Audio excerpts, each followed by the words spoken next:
তাহলে ছেলেটার ব্যাপারে কি ভাবলে? আর কতদিন কমলা, আর কতদিন? ছেলেটা কেমন বসিয়ে বসিয়ে খাওয়াবে? আজকে বাবুর উচ্চ মাধ্যমিকের রেজাল্ট বেরোনোর কথা। তুমি একটা কথা মন খুলে শুনে নাও, ও যদি এবছর উচ্চ মাধ্যমিকে ফেল করেছে তাহলে ওর পড়াশোনা বন্ধ। ও আমার সাথে টুকটুকি চালাবে।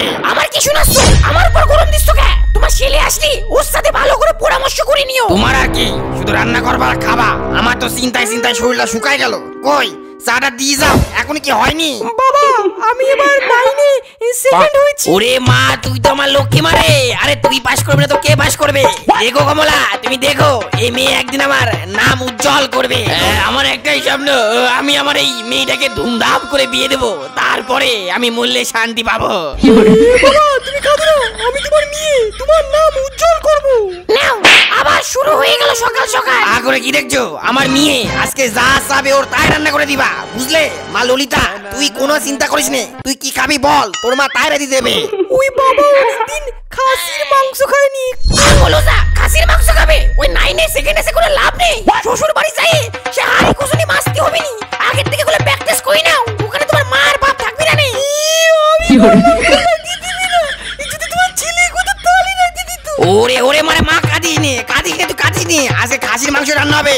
আমার কথা মন করে শুনি রাখ, আমার মেয়ে আজকে যা চাইছে তাই রাতে দিবি। আমি এক্ষুনি নিয়ে আসছি। আজ তো পাটা, আর পাটা শুনে মনে পড়লো, এ কি রে তোর দাদাকে দেখলি নে? ওর তো রেজাল্ট দেওয়ার কথা, এখনো বাড়ি ঢুকলো না। আরে বাবা ওর তো কখন রেজাল্ট হয়ে গেছে।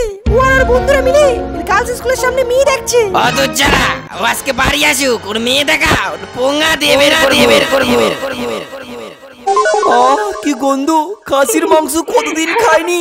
যা আগে ভালো করে হাত মুখ ধোয়াই, তারপরে খেলবি। মাধবী, ওকে আগে জিজ্ঞাসা করো ওর আজকে উচ্চ মাধ্যমিকের রেজাল্ট কোথায়। এই মা কতটা হিদি হইছি, আর এক পিস দিবি নাকি? ওই মানে ওই বাবা ওই রেজাল্ট কি হলো? হ্যাঁ ওই মারাচ্ছ কেন? যা হইছে সেটা খুলে বলো। পাস করেছো না এবারও ফেল করেছো? বেচারিটা কেবল আসলো, ওকে আগে খেয়ে নিতে দাও, তারপরে কথা বলো। তুই একদম চুপ করে থাকবি। এই তোর আজকারা পায়ে পায়ে তো মাথায় উঠেছে রে।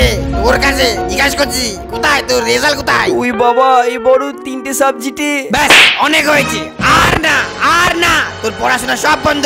এবার তোকে একটা টুকটুক কিনে দেবো, তুই সারা দিন টুকটুকি চালাবি, বুঝলি? আরে তুমি অত উত্তেজিত হচ্ছ কেন? আরে তুমি তো শান্ত। চুপ করে, তুই একদম চুপ করে। শান্ত? হ্যাঁ কিসের জন্য? কি করতে শান্ত হবো? তোর কাছে শুনে থাকে ও কি বালটা করে খাবে। আজকে যদি আমার অ্যাক্সিডেন্ট হয়ে মরে যায়, ও কি তোদের দুজনের ভার সামলাতে পারবে?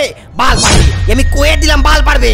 আরে ঠিক আছে, তুমি আগে সিয়ারে যাই বসে একটু শান্ত হও, তারপরে কথা কইও।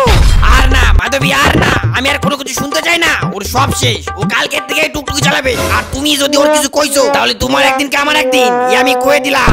যারা পড়াশোনার নাম গন্ধ নেই, সারাদিন ভাত খেয়ে বেড়াবে। যাক বাবা, মনে হয় এইবারকার মতন বেঁচে গেলাম। তারা তোকে দেখাচ্ছি। দাদা তোর তো রেজাল্ট কখন দিয়েছে? এতক্ষণ ধরে তুই কোথায় ছিলি? ওই মানে বাবা সেমন কিছু না, ওই আমি মন্দিরে গেছিলাম ঠাকুরকে নমস্কার করতে। আচ্ছা তুই মন্দিরে গেছিলি? ও বাচ্চারা, তোরা একদিন কেমন একদিন আবার মিথ্যে কথা বলছিস আজকে।